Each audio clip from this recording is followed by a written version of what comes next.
Diyos maray na hapon po sa inyo kabos. Sir Henry and the whole DZGB family, good afternoon. Sa tuyang mga supporters, good afternoon man po sa inyo. Ako po si Luis Gutierrez sa Giraray.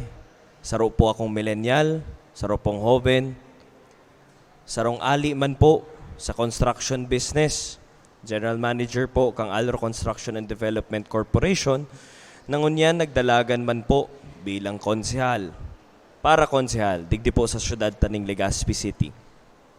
Now, nagdalagan po kita para po makataong serbisyo sa satuyang syudad. Digdi man po hali, digdi man po sa pamilya me, nakahanap ng oportunidad, nakahanap ng swerte, ini ay sarong tsansa kang pamilya me and ako bilang sarong individual na makapagtauman po kang sakuyang pasasalamat sa satuyang syudad.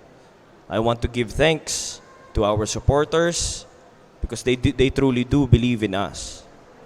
Now today, si Luis Gutierrez po ang sakuyang legislative agenda nakaangkor po sa trabaho, kabuhayan, kauswagan.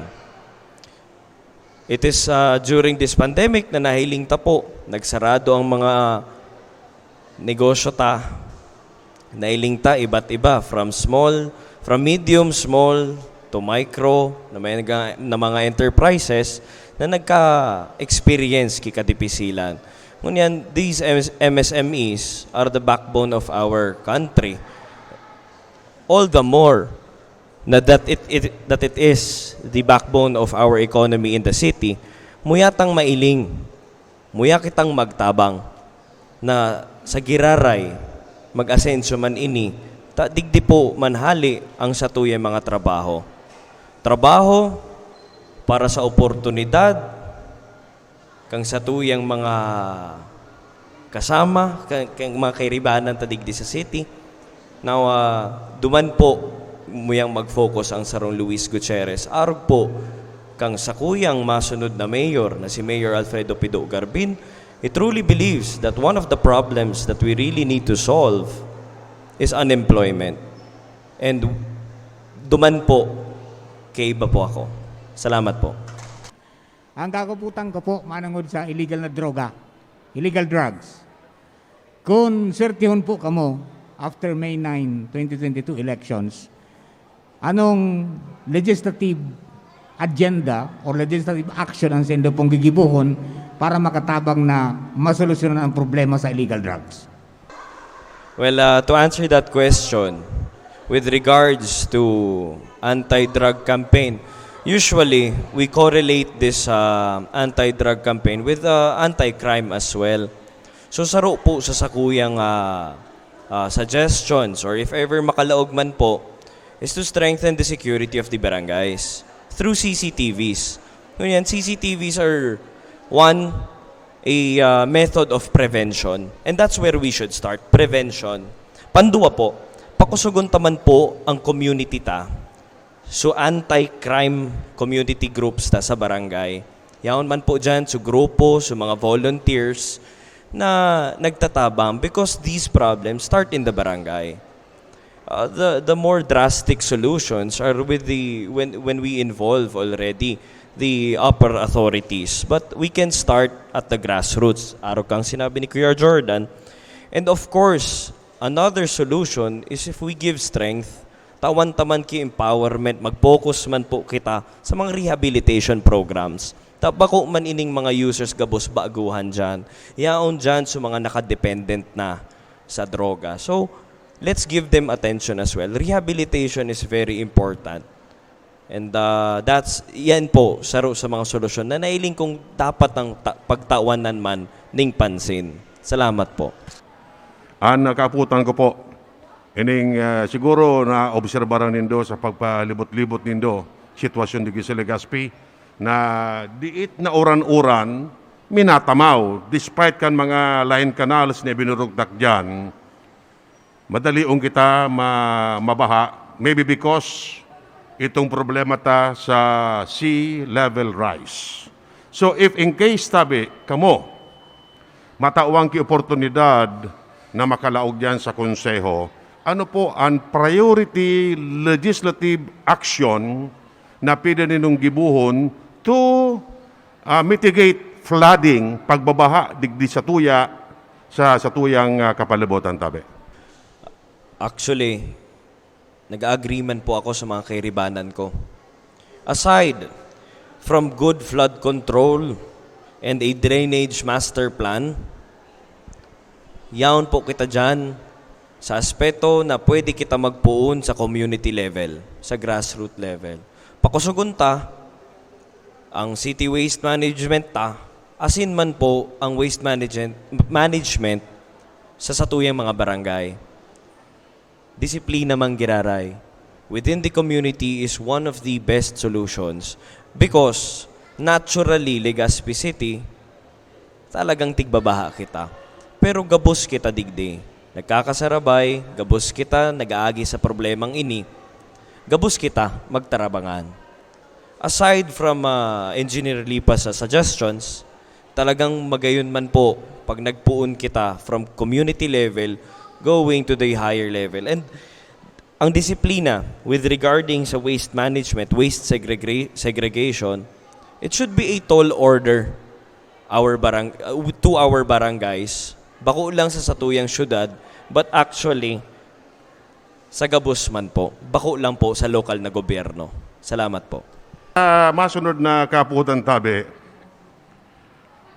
antara mo kan DILG na ining mga incumbent and masurunod na mga local officials kan gobyerno kulang pa sa pagkaisi sa kaaraman mananungod sa disaster risk reduction. That's why araw kanyan mga nangyayari digdi po sa itong kapalibutan.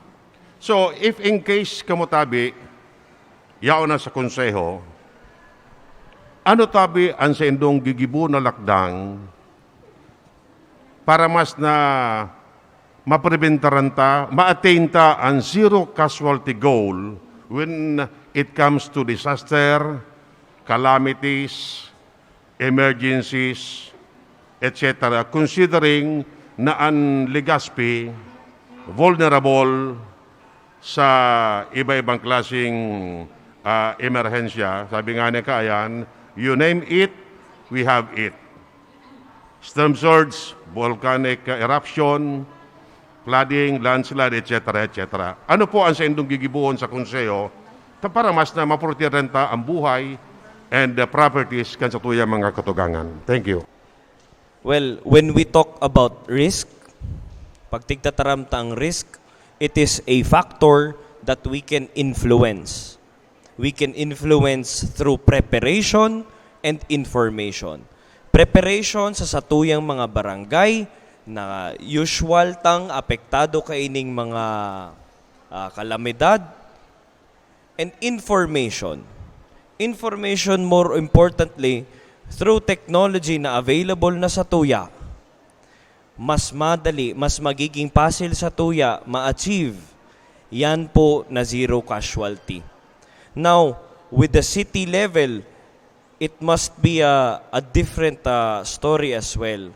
Magibok yung mga programa na lalong makaprevent kaiyan sa satuyang syudad. Because, tama po kamo, na-experience taman po ini time and time again.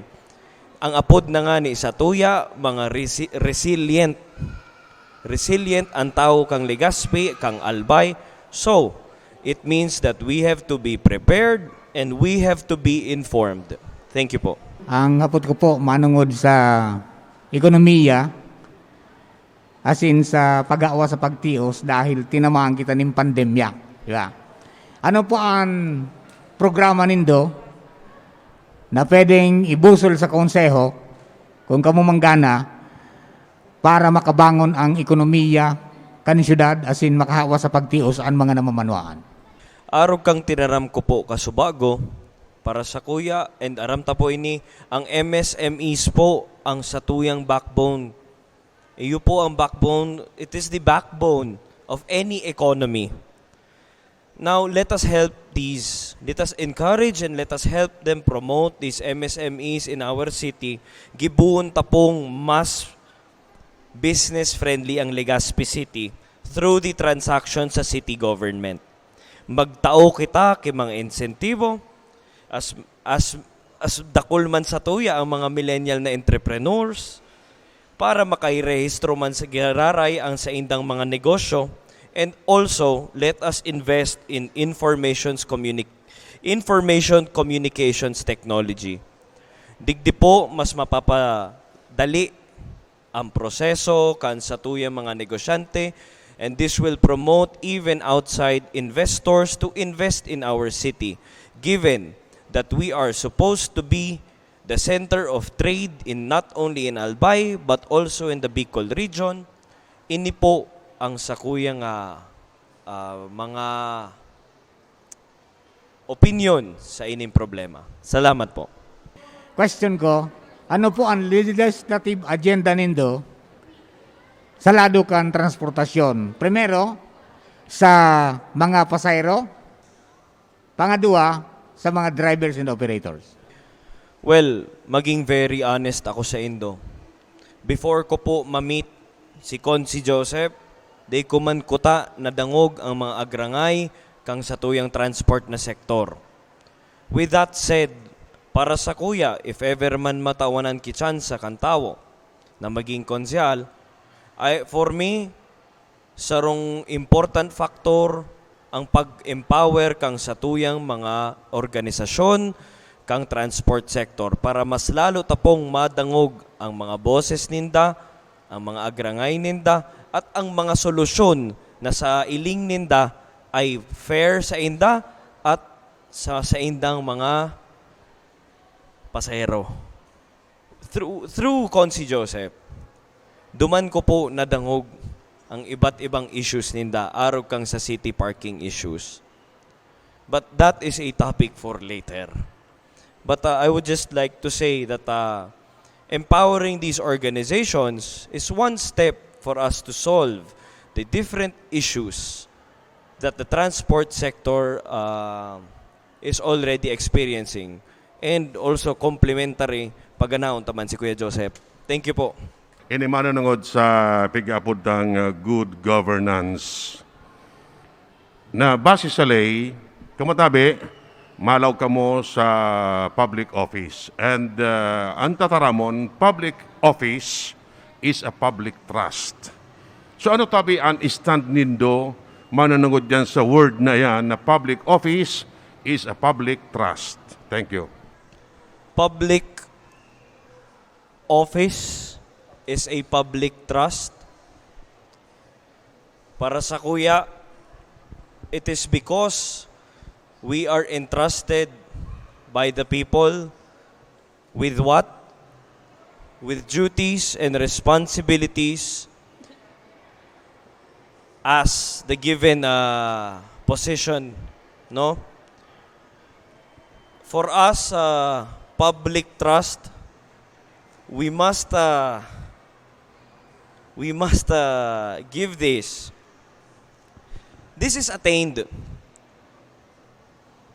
through the duties and responsibilities that we give, that we take, being given the trust by the people. And how? Through service and by doing doing the job that you are given. Joining this election has been quite the journey for us bilang sarong baguhan. And to gain public trust would be such an honor.